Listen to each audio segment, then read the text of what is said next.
Continuando o estudo da CLT, artigo 11. A pretensão quanto aos créditos resultantes da relação de trabalho prescreve em 5 anos para os trabalhadores urbanos e rurais até o limite de 2 anos após a extinção do contrato de trabalho. Parágrafo 1º. O disposto neste artigo não se aplica às ações que tenham por objeto anotações para fins de prova junto à Previdência Social. O grande exemplo disso é reconhecimento de vínculo trabalhista. Por se tratar de uma ação meramente declaratória, ela é imprescritível. Parágrafo 2º.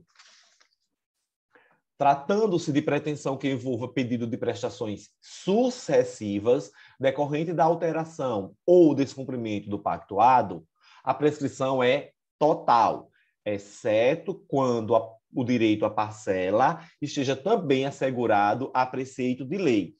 Aqui, o que é que aconteceu? Houve uma introjeção da súmula 294 com uma pequeniníssima modificação direto na CLT. A súmula 294 do PST diz assim, tratando-se de ação que envolva pedido de prestações sucessivas decorrente da alteração do pactuado, a prescrição é total, exceto quando o direito à parcela esteja também assegurado por preceito de lei. Qual é a diferença? Enquanto a súmula fala tratando do direito de ação, a CLT fala tratando-se de pretensão. E a súmula ela fica adstrita apenas à alteração do pactuado.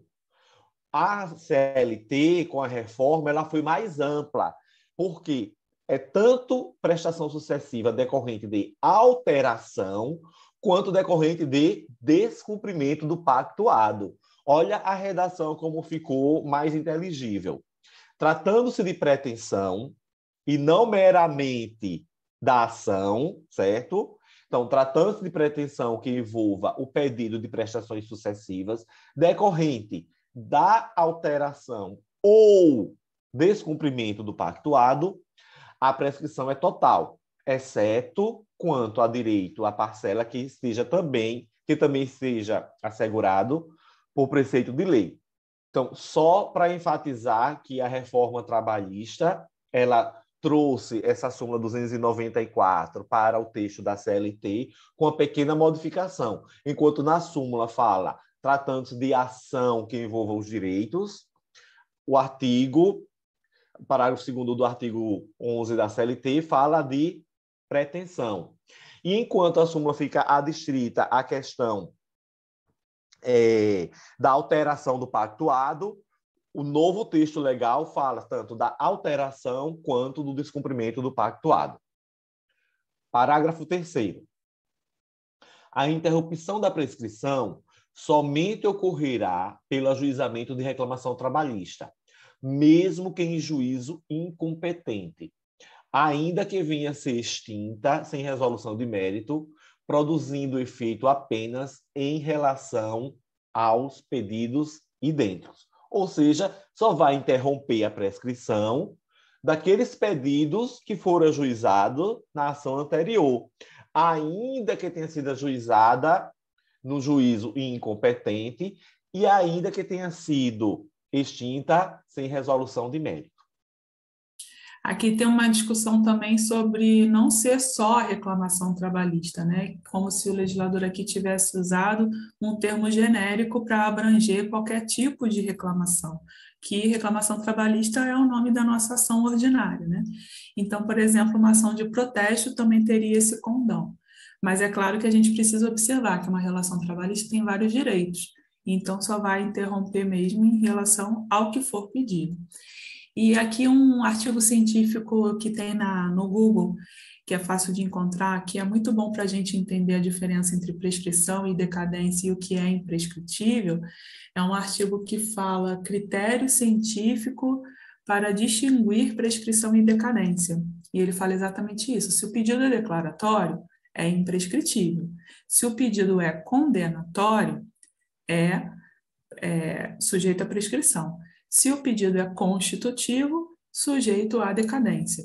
E aí o autor organiza essa ideia e mostra que dá para criar esse parâmetro, né? É possível a gente analisar a partir desse parâmetro. Esse parágrafo 3º do artigo 11, né, introduzido pela reforma, ele também veio trazer a legalidade estrito sensu da súmula 268 do TST, que a súmula diz assim, ó, a ação trabalhista, ainda que arquivada, interrompe a prescrição somente em relação aos pedidos idênticos. Quais são as pequenas diferenças aqui? Primeiro, a interrupção da prescrição não é o que dava a entender pela súmula, que seria pelo arquivamento. Não é. A interrupção é pelo ajuizamento da ação, que vai interromper a prescrição atinente a pedidos idênticos. E aí, ainda que aquela ação ajuizada, que teve pedidos X, Y, Z, fora arquivada, ou mesmo extinta, sem resolução de méritos, ou ainda interposta em juízo incompetente, ela terá o condão de interromper a prescrição no que tange a esses mesmos pedidos X, Y e Z. Okay? Artigo 11A. Ocorre a prescrição intercorrente no processo do trabalho no prazo de 2 anos. Parágrafo 1º. A fluência do prazo prescricional intercorrente inicia-se quando o exequente deixa de cumprir determinação judicial no curso da execução. E o parágrafo 2º, a declaração da prescrição intercorrente pode ser requerida ou declarada de ofício em qualquer grau de jurisdição. Então, atinente a esse artigo 11A e seus parágrafos que tratam da prescrição intercorrente no processo trabalhista, havia um grande dissenso jurisprudencial entre o STF e o TST, porque o STF tem uma súmula, que é a 327, que diz que o direito trabalhista admite prescrição intercorrente. Em sentido diametralmente oposto, vinha a súmula 114 do TST e dizia que é inaplicável na Justiça do Trabalho a prescrição intercorrente. Ora, como nós sabemos que o STF é o guardião da Constituição e prescrição está estampado lá no artigo 5º e artigo 7º, inciso 29 da Constituição, mormente a prescrição de crédito trabalhista, a última palavra nesse sentido, por óbvio, sempre era do STF, em que pese o TST tem uma súmula que ainda hoje continua vigente. Por fim, de vez essa celeuma, a lei ela trouxe de forma clara, direta e objetiva, que sequer comporta interpretação em sentido contrário, a possibilidade de aplicação da prescrição intercorrente no processo do trabalho. E foi bem mais explicativa, porque ela diz que essa prescrição ela vai incidir na fase de execução do processo trabalhista e marca, inclusive, o lapso temporal inicial, que é o marco quando começa, que é quando o exequente deixa de cumprir determinação judicial no curso da execução, salientando-se, por fim, que essa prescrição tanto pode ser requerida, suscitada pela parte, quanto declarada de ofício e, o mais importante, em qualquer grau de jurisdição. E o artigo 12 fala: os preceitos concernentes ao regime do seguro social são objeto de lei especial. Título 2 das Normas Gerais de Tutela do Trabalho, capítulo 1 da Identificação Profissional, seção 1 da Carteira de Trabalho e Previdência Social. Artigo 13. A Carteira de Trabalho e Previdência Social é obrigatória para o exercício de qualquer emprego, inclusive de natureza rural, ainda que em caráter temporário, e para o exercício por conta própria de atividade profissional remunerada. Aqui, Maria, já cabe um adendo. Já que ele falou claramente que a CTPS é obrigatória para o exercício de qualquer emprego, inclusive de natureza rural, houve, então, uma derrogação parcial, né, uma derrogação, que é a revogação parcial, do artigo 14A da Lei do Trabalho Rural. Por quê? Olha o que é que diz a Lei 5889/73, que é a Lei do Rural, em seu artigo 14A. O produtor rural, pessoa física, poderá realizar contratação de trabalhador rural por pequeno prazo para o exercício de natureza temporária. Parágrafo 3º. O contrato de trabalho por pequeno prazo deverá ser formalizado mediante a inclusão do trabalhador na GFIP, na forma do disposto no parágrafo 2º desse artigo, e 1. Mediante a anotação da CTPS em seu livro ou registro de empregados. Ou, inciso 2, mediante contrato escrito em 2 vias, uma para cada parte, onde conste, no mínimo, a expressa autorização em acordo coletivo ou convenção coletiva, b, identificação do produtor rural e do imóvel rural onde o trabalho será realizado, e indicação da respectiva matrícula, e c, identificação do trabalhador com indicação do respectivo NIT, que é número de inscrição do trabalhador. Ora, esse artigo 14A, Maria, ele trazia 2 possibilidades desse contrato de natureza temporária, de pequeno prazo, com relação ao trabalhador rural. Uma hipótese seria mediante anotação na CTPS e em livro ou ficha. Aí tudo bem, que está em cotejo com o que diz agora o artigo 13A da CLT. Entretanto, a segunda possibilidade, que seria mediante contrato escrito em 2 vias e etc., ele não traz alusão, não faz alusão qualquer à necessidade de obrigação de que este contrato fosse anotado na CTPS.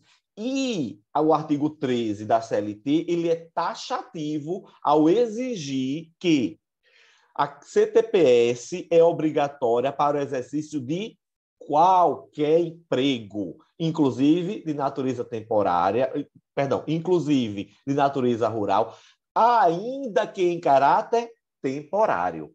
Veja que ele deixou muito claro que não importa se o contrato de emprego do trabalhador rural é de natureza permanente ou temporária. O que importa é que precisa, sim, da sua anotação na CTPS do trabalhador. Esses artigos todos eles foram bastante modificados pela Lei de Liberdade Econômica, né? Então tem que atentar, porque foi após a reforma em 2019, a Lei 13.874, que alterou bastante aqui a questão da CTPS. Parágrafo 1º. O disposto neste artigo aplica-se igualmente a quem? Inciso 1. Produtor, proprietário rural ou não, trabalhe individualmente ou em regime de economia familiar. Assim entendido o trabalho dos membros da mesma família, indispensável à própria subsistência e exercido em condições de mútua dependência e colaboração. Inciso 2. Em regime de economia familiar e sem empregado, explore a área não excedente do módulo rural ou de outro limite que venha a ser fixado para cada região pelo Ministério do Trabalho e Previdência Social. Parágrafo 2º. A CTPS obedecerá aos modelos que o Ministério da Economia adotar. Seção 2 da emissão da carteira. Artigo 14. A CTPS será emitida pelo Ministério da Economia, preferencialmente em meio eletrônico. Parágrafo único. Excepcionalmente, a CTPS poderá ser emitida em meio físico desde que: 1. Nas unidades descentralizadas do Ministério da Economia que forem habilitadas para emissão. 2. Mediante convênio por órgãos federais, estaduais e municipais da administração direta ou indireta. 3. Mediante convênio com serviços notariais e de registro, sem custos para a administração, garantidas as condições de segurança das informações. Então, tudo aqui é acrescido pela Lei da Liberdade Econômica 13.874 de 2019. Artigo 15. Os procedimentos para a emissão da CTPS ao interessado serão estabelecidos pelo Ministério da Economia em regulamento próprio, privilegiada a emissão em formato eletrônico. Então, ressaltando que é privilegiada a emissão em formato eletrônico, né? Não é determinada nem é obrigatória, mas sim privilegiada. Artigo 16. A CTPS terá como identificação única do empregado o número de inscrição no cadastro de pessoas físicas, CPF, que já era uma demanda antiga, porque a gente já tinha CPF, RG, título de eleitor, e ainda tinha que ter o número da CTPS, né? Então, realmente, aí aqui tudo foi revogado pela Lei da Liberdade Econômica, outros já tinham sido revogados antes. E aí a gente pula para o artigo 29. Artigo 29.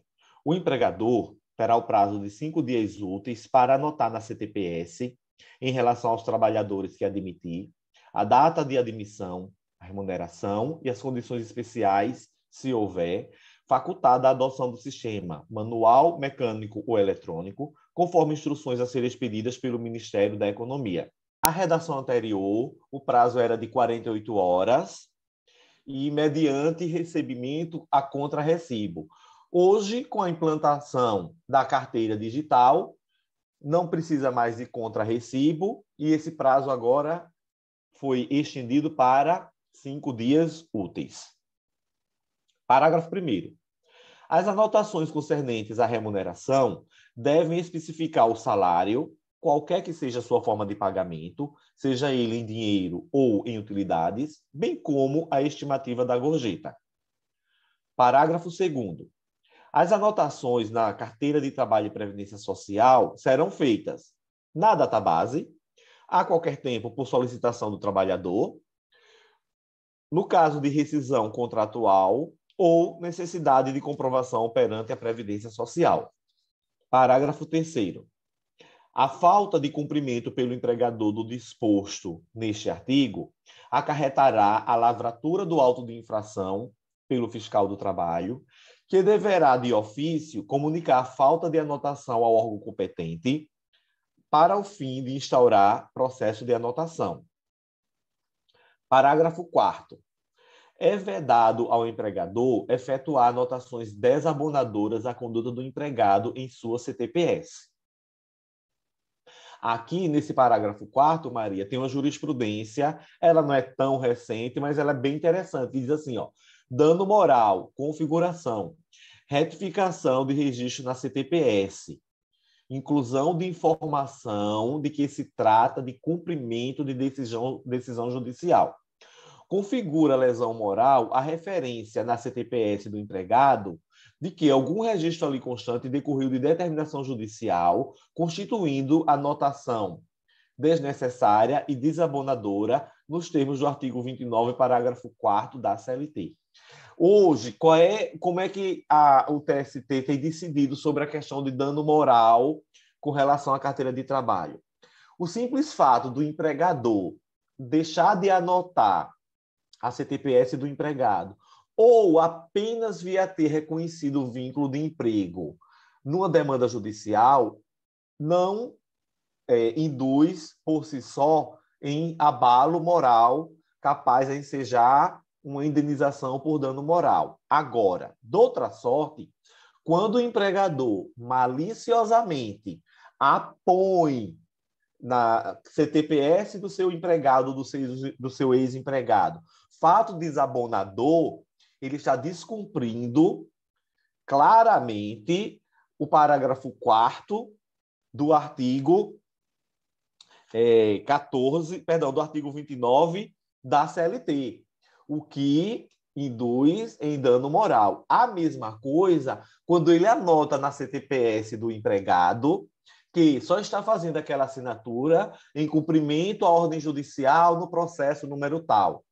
Isso aí também é um ato desabonador à conduta do empregado, razão pela qual poderá ensejar uma responsabilização do empregador por dano moral. Parágrafo 5º. O descumprimento do disposto no parágrafo 4º deste artigo submeterá ao empregador ao pagamento da multa prevista no artigo 52 desse capítulo. Essa multa prevista no artigo 52 não impede também de uma responsabilização do empregador por eventual dano moral. Parágrafo 6º. A comunicação pelo trabalhador do número de inscrição no CPF ao empregador equivale à apresentação da CTPS em meio digital, dispensado o empregador da emissão de recibo. Viu que não precisa mais aquele contra-recibo?